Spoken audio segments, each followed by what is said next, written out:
Sarah Martinez sat on the old park bench with her hands shaking. Her 8-year-old son Miguel was crying so hard that his whole body was moving up and down. The tears kept falling from his eyes like a river that would not stop. Sarah felt her heart breaking into pieces as she watched her little boy suffer. The park was quiet except for Miguel's sobs. A few birds were singing in the trees, but Sarah could not hear them. All she could hear was her son's pain. She reached out and put her arm around his small shoulders. His school shirt was torn near the pocket. There was dirt on his face and hands. "What happened at school today, baby?" Sarah asked in a soft voice. She tried to keep her voice calm, but inside she was very worried. This was the third time this week that Miguel had come home crying. Miguel looked up at his mother with red, swollen eyes. "The big kids took my lunch money again," he said between sobs. "They pushed me down and said mean things about us. They said we are poor and don't belong in their school." Sarah's heart felt like someone had put a knife through it. She pulled Miguel closer to her body and felt his warm tears on her work uniform. The uniform was from the grocery store where she worked during the day.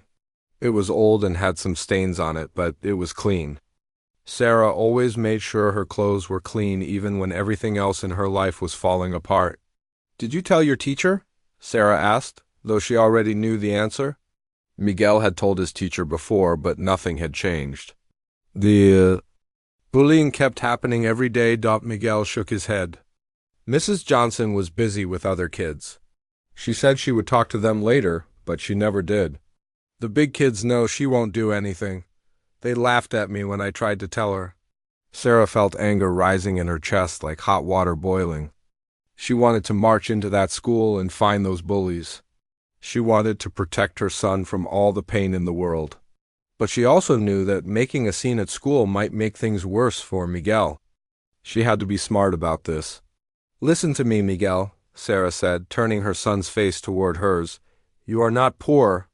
We may not have a lot of money, but we have something much more important. We have each other. We have love. And love is the most valuable thing in the world." Miguel wiped his nose with the back of his hand. "But they have nice clothes and new shoes. They have big houses and their parents drive fancy cars. Why can't we have those things too?" Sarah felt tears starting to form in her own eyes. This was the hardest part of being a single mother. She had to explain to her 8-year-old son why life was not fair. She had to help him understand things that even adults struggled with. "Sometimes life is hard, baby," Sarah said, choosing her words carefully. "Your father left us when you were very small. I worked 2 jobs to pay for our food and our apartment. I work at the grocery store during the day and at the restaurant at night. I do my best to give you everything you need." Miguel nodded, but Sarah could see that he was still confused and hurt. How could she explain to a child that money was tight? How could she tell him that sometimes she skipped meals so he could eat? How could she say that she was always tired and worried about paying the bills? The sun was starting to go down and the park was getting darker. Sarah knew she had to leave soon. She had to drop Miguel off at Mrs. Rodriguez's apartment and then go to her second job at the diner. Mrs. Rodriguez was their neighbor, an old woman who watched Miguel in the evenings when Sarah worked. She was kind, but Sarah wished she could stay home with her son instead. "I have to go to work soon," Sarah said, looking at her old phone to check the time. "But first, let's talk about what we can do about these bullies." Miguel looked up at her with hope in his eyes. "Are you going to fight them?" Sarah smiled a little. "No, baby. Fighting is not the answer, but we can talk to the principal tomorrow. We can ask for help. And I want you to remember something very important. When someone is mean to you, it says something about them, not about you. Those kids are probably unhappy about something in their own lives." Miguel thought about this for a moment. "But it still hurts," he said quietly. "I know it does," Sarah said, hugging him tighter. "And it's okay to feel hurt. But don't let their words make you feel bad about yourself. You are smart and kind and funny. You are the best thing that ever happened to me." Sarah reached into her purse and pulled out a small piece of paper. It was a drawing that Miguel had made for her at school. It showed the two of them holding hands under a rainbow. She had been carrying it with her all week. "Look at this beautiful picture you made for me," Sarah said, showing Miguel the drawing. "This is how I see our life. Yes, sometimes there are storms, but there is always a rainbow after the rain. We will get through this hard time together." Miguel looked at his drawing and smiled a little. "I remember making this. I wanted to show you that we are happy even when things are hard." "That's right," Sarah said, "and we will keep being happy. I promise you that things will get better. I'm working hard to make sure you have a good life. Maybe someday we will have a bigger apartment. Maybe someday I won't have to work 2 jobs. But even if we never have a lot of money, we will always have each other." As they sat on the bench, Sarah noticed an old man walking slowly on the other side of the street. He seemed to be looking in their direction, but she was too focused on Miguel to pay much attention. She had no idea that this stranger would soon change their lives in ways she could never imagine. The man stopped walking and stood under a streetlight. He was tall and thin with gray hair. He wore a simple brown jacket and carried a walking stick. He seemed to be watching them, but Sarah did not feel scared. There was something gentle about the way he stood there.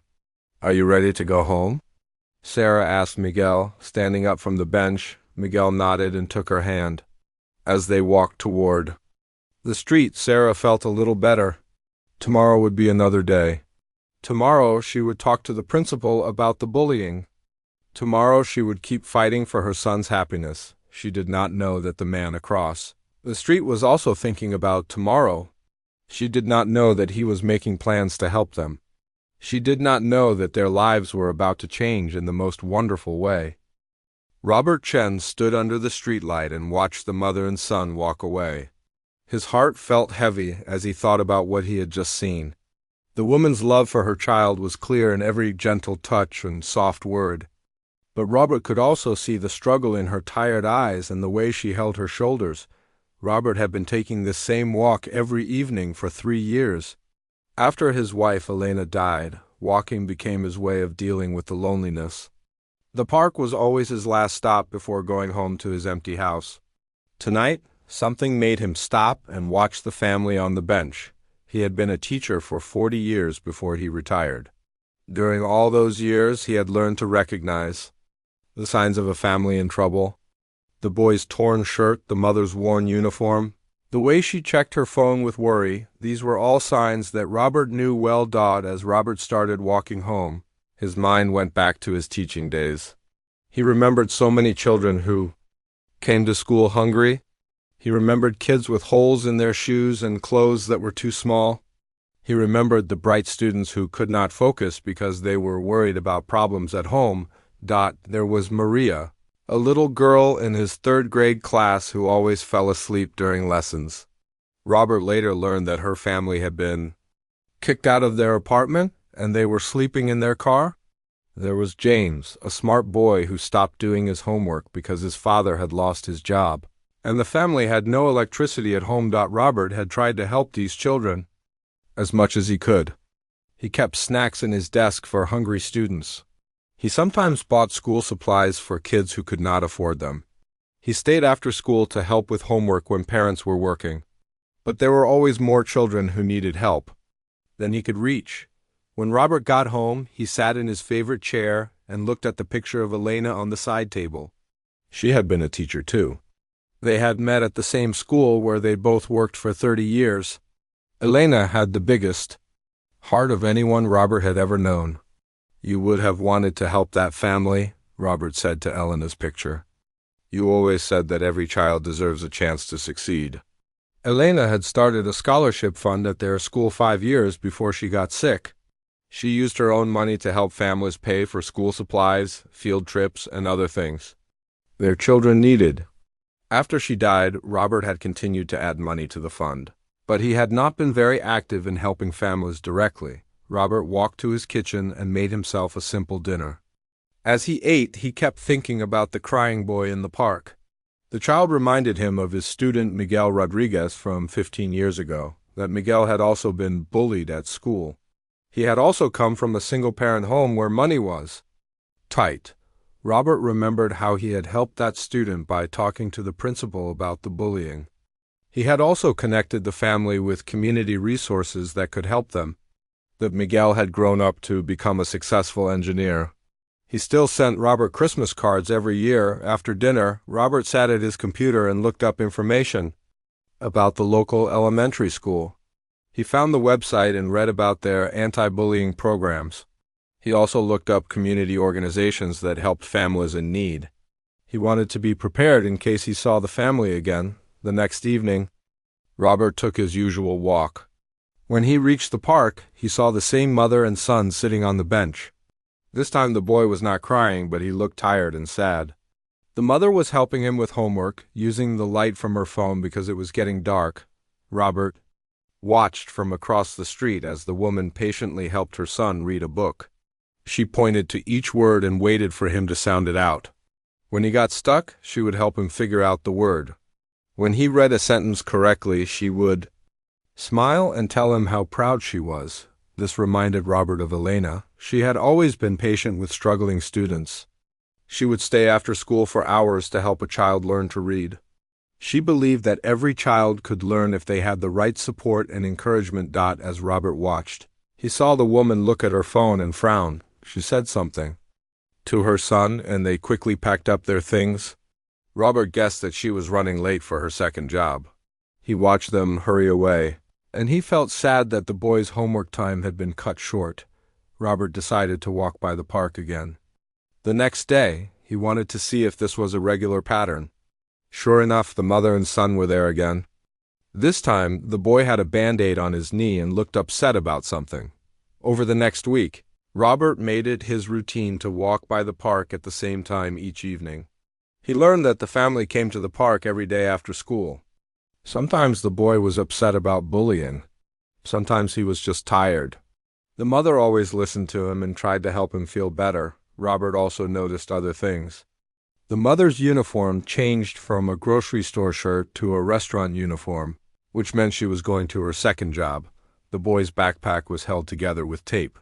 The mother sometimes looked very tired, but she always gave her son her full attention. One evening, Robert saw the boy drawing pictures while his mother helped him with math homework. The drawings were very good for a child his age. Robert remembered that many of his most creative students had come from difficult backgrounds. Sometimes struggle could make children more artistic and imaginative. Robert started to form a plan. He remembered the scholarship fund that Elena had started. It had grown quite a bit over the years because Robert had been adding to it regularly. The fund was meant to help families exactly like this one, but Robert also knew that he needed to be careful. He could not just walk up to strangers and offer them money. That might scare them or make them feel embarrassed. He needed to find a natural way to meet them and build trust. Robert decided to research the boys' school. He discovered that he knew the principal, Mrs. Thompson, from his teaching days. He also learned that the school had programs to help struggling families, but many parents did not know about these resources. The next day, Robert called Mrs. Thompson. He told her about the family he had seen and asked if there was a way to help without making them feel uncomfortable. Mrs. Thompson suggested that Robert could volunteer at the school and meet the family that way. Robert liked this idea. He had missed being around children since he retired. Volunteering would give him a chance to help the boy and other students who needed support. As Robert prepared for bed that night, he looked at Elena's picture again. "I think I found a way to help," he told her. "You always said that teachers never really retire. We just find new ways to keep teaching." Robert felt more hopeful than he had in a long time. Tomorrow, he would start making phone calls to set up his volunteer position. He would also start preparing to meet the family in a natural way. He did not know that the mother's name was Sarah or that her son was named Miguel. He did not know that Sarah worked 2 jobs to pay for their small apartment. He did not know that Miguel was gifted in art but struggled with reading. But he was determined to learn these things and find ways to help. Robert fell asleep that night with a smile on his face. For the first time since Elena died, he felt like he had a purpose. Again, he was ready to make a difference in the lives of this struggling family. Robert Chun had been watching the family for 2 weeks now. Every evening at the same time, he would walk past the park and see Sarah and Miguel sitting on their usual bench. What had started as simple curiosity had become something much deeper. Robert was beginning to understand the daily struggles of this small family. On Monday, Miguel had come to the park with his shirt inside out. Sarah had gently helped him fix it while asking about his day. Robert learned that Miguel often got dressed by himself in the mornings because Sarah had to leave early for work. The boy was trying to be independent, but he was still just 8 years old. On Tuesday, Robert saw Miguel eating a peanut butter sandwich while Sarah worked with him on spelling words. It was the same sandwich he had eaten on Monday. Robert realized that Miguel probably ate the same simple lunch every day because it was cheap and easy to make. Sarah was doing her best to feed her son, but there was not much variety in their meals. On Wednesday, it was raining, and Robert thought they might not come to the park. But there they were, sitting under a small umbrella that had several holes in it. They were still doing homework together, even though they were getting wet. Robert saw Sarah trying to protect Miguel's school books from the rain while helping him with his math problems. On Thursday, Miguel was crying again. This time, the bullies had broken his pencil and thrown his artwork in the trash. Sarah had helped him draw a new picture to replace the one that was destroyed. She told him that his art was beautiful and that no one could take away his talent. Robert watched her encourage her son even though she looked exhausted. On Friday, Robert noticed that Sarah kept checking her phone with a worried expression. She seemed nervous about something. Later, Robert learned why. The apartment manager had come to their door that morning demanding late rent payment. Sarah had promised to pay by the end of the week, but she was still short on money. Robert began to see the pattern of their lives. Every day after school, Miguel would wait for Sarah to finish her shift at the grocery store. Then they would walk to the park together. Sarah would help Miguel with his homework and listen to his problems. After about an hour, they would leave. So Sarah could go to her second job at the diner. Robert also learned about Mrs. Rodriguez, the elderly woman who watched Miguel in the evenings. She was kind, but she was too old to help Miguel with his homework or play with him. Miguel would usually just watch television or draw pictures until Sarah came home very late at night. One evening, Robert saw something that made him especially sad. The electricity in their apartment building had been turned off because of unpaid bills. Sarah and Miguel had to do homework in the park because it was the only place with enough light. Sarah used her phone's flashlight to help Miguel read his book, but the battery was running low. Robert watched as Sarah tried to conserve her phone's battery while still helping her son learn. She would turn the light on for a few seconds, then turn it off to save power. Miguel was patient with this process, but Robert could see that it was making learning very difficult. After the electricity incident, Robert knew he had to act. He could not just stand by and watch this family struggle when he had the means to help them. But he also knew that he needed to approach them carefully. He did not want to scare them or make them feel embarrassed about their situation. Robert decided to start by learning more about Miguel's school. He called his friend Mrs. Thompson, the principal, and asked if he could volunteer as a reading tutor. Mrs. Thompson was happy to have his help, especially since Robert had been such a good teacher for so many years. On his first day volunteering, Robert looked for Miguel in the hallways. He found him in the art room during lunchtime. Miguel was sitting alone, drawing a picture of a superhero. The superhero looked poor but brave, just like Miguel himself. Robert introduced himself to the art teacher, Miss Garcia, and asked about Miguel's artwork. Miss Garcia said that Miguel was very talented, but that he seemed sad most of the time. She had noticed that he often came to the art room during lunch instead of eating with the other students. "Does Miguel bring lunch to school?" Robert asked. Though he already suspected the answer, Miss Garcia shook her head. "He's supposed to get free lunch, but sometimes the system doesn't work right. When that happens, he just tells everyone he's not hungry, but I can tell that he is." Robert felt angry about this. A child should never have to go hungry at school because of computer problems. He made a mental note to talk to Mrs. Thompson about fixing this issue. That evening, Robert took his usual walk to the park. This time, he decided to sit on a bench across from where Sarah and Miguel always sat. He brought a book to read so he would not look like he was staring at them. While pretending to read, Robert listened to Sarah help Miguel with his reading homework. She was very patient, even when Miguel struggled with the same word over and over. Robert could tell that Sarah cared deeply about her son's education. Even though she had probably not had many educational opportunities herself, Robert also noticed that Miguel was very smart.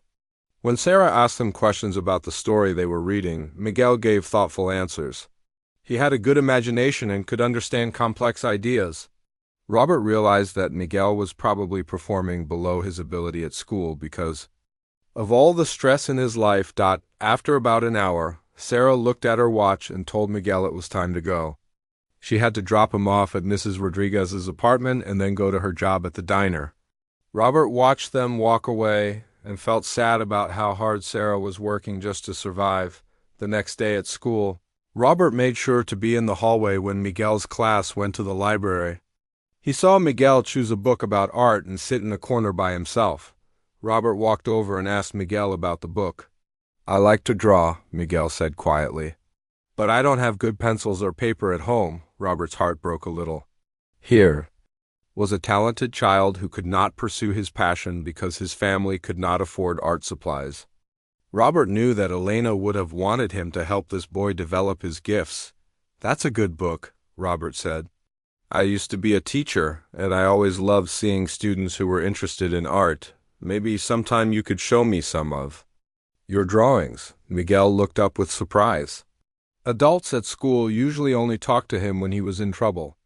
"You really want to see my drawings?" "Of course," Robert said. "I think art is very important. It helps us express our feelings and show the world how we see things." Miguel smiled for the first time that Robert had seen. "I draw a lot about my mom and me. Sometimes I draw about places I want to visit someday."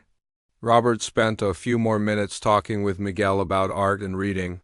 He learned that Miguel's favorite subject was art, but his least favorite was math.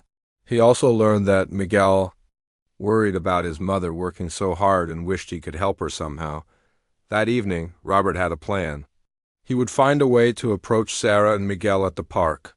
He would introduce himself as a volunteer from Miguel's school. He would be honest about wanting to help, but he would be careful not to make them feel uncomfortable. As Robert prepared for this meeting, he thought about Elena and how proud she would be of him for reaching out to this family. He also thought about all the students he had helped over the years and how good it felt to make a difference in a child's life. Robert looked at the scholarship fund information on his computer. There was enough money to help Sarah and Miguel with their immediate needs and also to invest in Miguel's future education.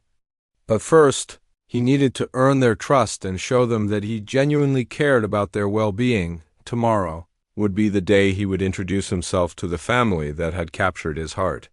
Tomorrow would be the beginning of a friendship that would change all of their lives. Robert Chun had been planning this moment for days. He had practiced what he would say to Sarah and Miguel. He had thought about how to approach them without seeming scary or strange. Now, as he walked toward the park on a Thursday evening, his heart was beating fast with nervousness and hope. Sarah and Miguel were in their usual spot on the bench. Miguel was drawing in a small notebook while Sarah helped him with his spelling words. Robert could see that Miguel was trying to do both activities at the same time, which meant he was not giving his full attention to either one. Robert took a deep breath and walked slowly toward their bench. When he was about 10 feet away, he stopped and smiled. "Excuse me," he said in a gentle voice. "I hope I'm not disturbing you." Sarah looked up quickly, her body becoming tense. She moved slightly in front of Miguel, ready to protect him if necessary. "Can I help you?" she asked, her voice careful and polite. "My name is Robert Chun," he said, staying where he was so Sarah would not feel threatened. "I volunteer at Miguel's school. I've seen him in the hallways, and I noticed that he's very talented at art." Miguel looked up from his notebook with surprise. "You know me?" Robert nodded and smiled. "I saw some of your drawings in the art room. They're very good. I was a teacher for many years, and I know talent when I see it." Sarah relaxed a little, but she was still careful. Miguel does love to draw. He spends hours working on his pictures. May I sit down? Robert asked, gesturing to the other end of the bench. I'd love to see what Miguel is working on if he doesn't mind showing me. Sarah looked at Miguel, who nodded eagerly. She moved over to make room for Robert, but she kept her arm around her son's shoulders. Robert sat down slowly and looked at Miguel's notebook. The page was filled with drawings of superheroes, animals, and buildings. The artwork was detailed and creative, much better than what most 8-year-olds could produce. These are wonderful, Robert said, meaning every word. You have a real gift, Miguel. Have you ever thought about taking art classes? Miguel's face fell a little. We can't afford art classes. Mom works really hard, but we don't have extra money. For things like that. Sarah's cheeks turned red with embarrassment. Miguel, you don't need to tell everyone about our business. It's okay, Robert said gently. I understand that money can be tight. When I was teaching, I met many families who were working hard to make ends meet. There's nothing to be ashamed of. Sarah looked at Robert more carefully. There was something kind in his eyes that made her feel like she could trust him. Are you really a teacher? She asked. I was, Robert said. I taught elementary school for 40 years. I retired 3 years ago, but I still love working with children. That's why I volunteer at Miguel's school now.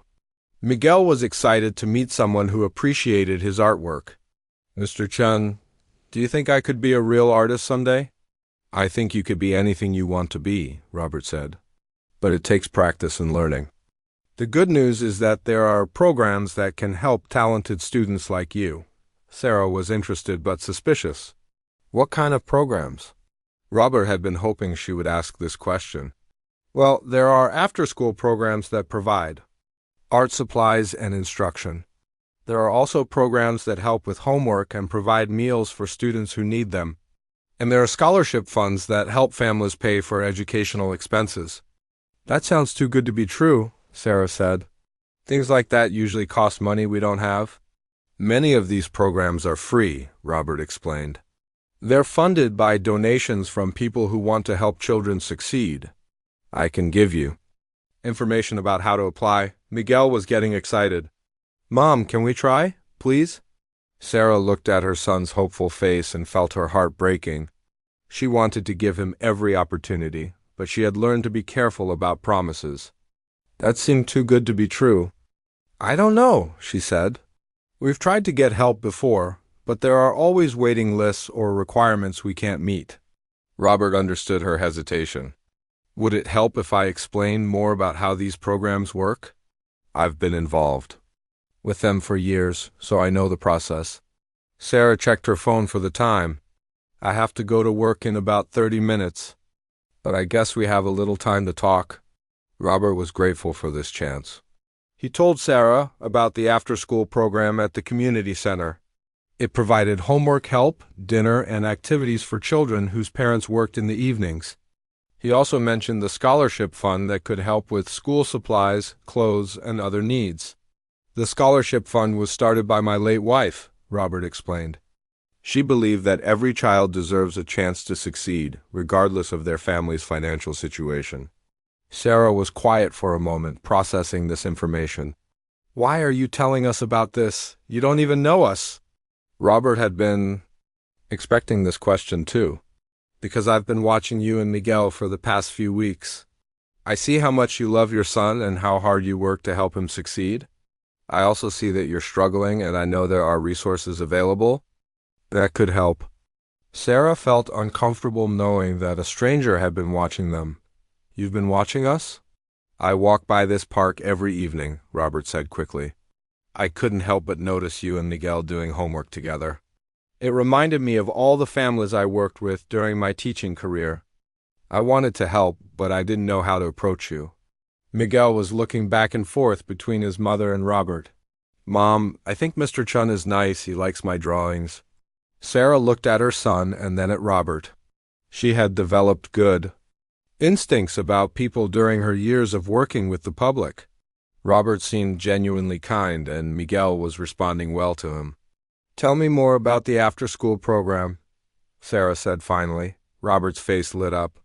It's at the community center just 6 blocks from here. Children can come after school and stay until their parents get off work. They provide homework help, dinner, and activities like art and music. It's completely free for families who qualify. What do you have to do to qualify? Sarah asked. Just fill out an application showing your income and family situation. Based, on what you've told me, I'm sure you would qualify.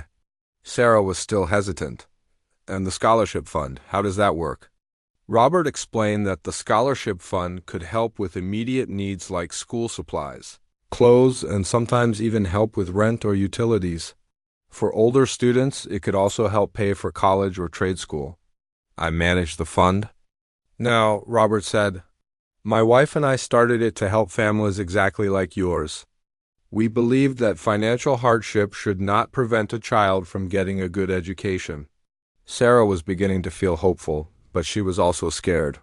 This all sounds wonderful, but what if we apply and get rejected? Miguel has been disappointed. So many times already, Robert understood her fear. I can't guarantee that everything will work out perfectly. But I can promise you that I will do everything in my power to help Miguel succeed. And even if some programs don't work out, there are always other options. Miguel had been listening to this conversation with growing excitement. Mom, can we try? Please, I really want to go to the after-school program. Sarah looked at her son's hopeful face and made a decision. Okay, we can try. But I want to understand everything clearly before we commit to anything.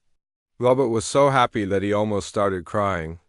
Of course, I'll get you all the information you need, and I'll help you fill out the applications. Sarah checked her phone again. I really do have to go to work now. But maybe we could meet here again tomorrow? You could bring the information and we could talk more. That would be perfect, Robert said, standing up from the bench. Same time tomorrow? Yes, Sarah said, gathering Miguel's homework and notebooks. Miguel, say goodbye to Mr. Chun. Goodbye, Mr. Chun, Miguel said with a big smile. Thank you. For liking my drawings? Thank you for showing them to me, Robert said. I can't wait to see what you create next. As Sarah and Miguel walked away, Robert felt more hopeful than he had in years. He had made contact with the family and they were willing to let him help. Tomorrow he would bring information about all the programs that could help them. He would also start the process of getting Miguel enrolled in the after-school program.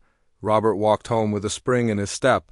He looked forward to telling Elena's picture about this conversation. He knew she would be proud of him for reaching out to this family.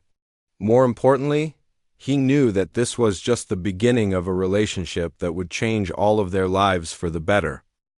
3 months had passed since Robert first spoke to Sarah and Miguel at the park.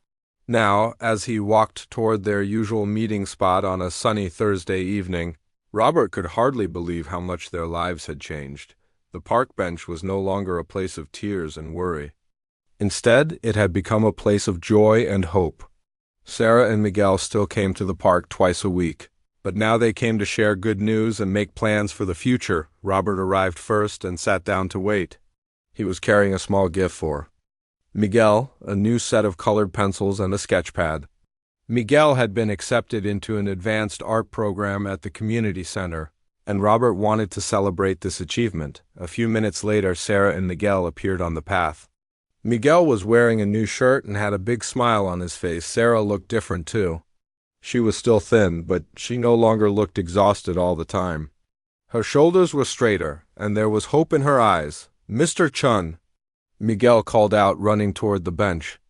I have something to show you. Robert stood up and gave Miguel a gentle hug. In the past 3 months, Miguel had become like a grandson to him. What do you have there, young man? Miguel pulled out a folder from his backpack. I got an A on my math test. Mrs. Johnson said I've improved so much since I started going to the after-school program. Sarah sat down on the bench with a proud smile. He's been working so hard. The tutors at the community center have been wonderful with him. Robert looked at Miguel's test paper and felt his heart swell with pride. This is excellent work, Miguel. I'm so proud of you. The after-school program had been a huge success for Miguel. He went there every day after school and stayed until Sarah finished her first job. The program provided homework help, a healthy dinner, and activities like art and music. Most importantly, it gave Miguel a safe place to be while Sarah worked. "Tell Mr. Chun about your art project," Sarah said. Sitting down between Robert and Miguel, Miguel opened his folder and pulled out a large drawing. It was a portrait of Sarah in her work uniform, but in the picture, she looked like a superhero. The drawing was detailed and beautiful, showing how much Miguel's skills had improved. "I entered this in the community center's art contest," Miguel explained. "I called it My Mom the Hero because she worked so hard to take care of me."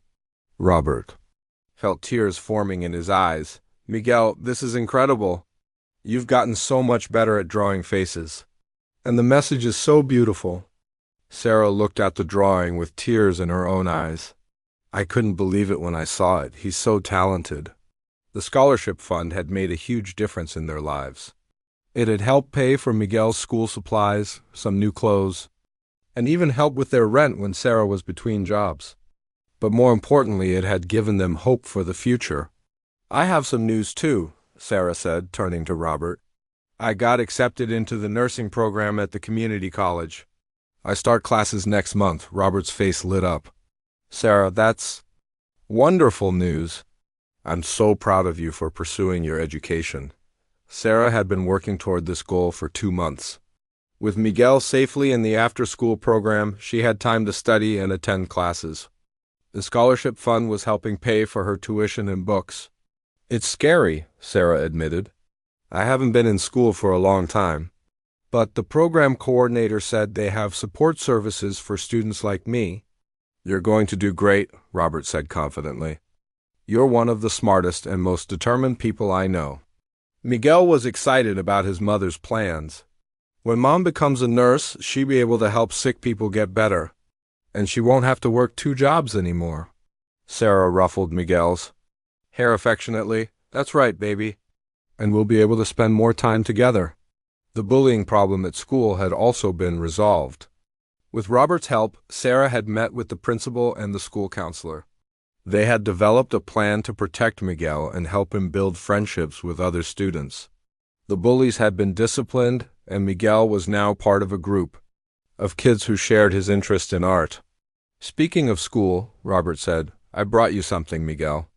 He handed Miguel the bag containing the colored pencils and sketch pad. Miguel's eyes grew wide with excitement. "These are for me?" Miguel asked, carefully taking the supplies out of the bag. "They're for your advanced art class," Robert explained. "Your teacher said you're ready for more challenging projects." Miguel hugged Robert tightly. "Thank you, Mr. Chun. You're the best friend I've ever had." Robert felt his heart fill with love for this special child. "You're pretty special yourself." Miguel, over the past 3 months, Robert had become like a grandfather to Miguel. He helped with homework, attended Miguel's school events, and took him on educational trips to museums and art galleries. Miguel had even started calling him Grandpa Robert. Sarah was grateful for Robert's presence in their lives, but she had also learned to accept help gracefully. At first, she had been embarrassed about their situation. Now she understood that Robert genuinely cared about them and wanted to help them succeed. "I want to tell you something," Sarah said, looking at Robert seriously. "Before we met you, I was ready to give up. I was working so hard, but we were barely surviving. Miguel was unhappy, and I felt like I was failing as a mother." Robert shook his head. "You were never failing, Sarah. You were doing your best under difficult circumstances." "But you showed us that there was hope," Sarah continued. "You didn't just give us money or advice. You gave us your time and your friendship. You made us believe that things could get better." Miguel nodded enthusiastically. "Before I met Grandpa Robert, I was sad all the time. Now I'm happy because I know someone cares about me and my mom." Robert felt tears streaming down his face. "You two have given me something too.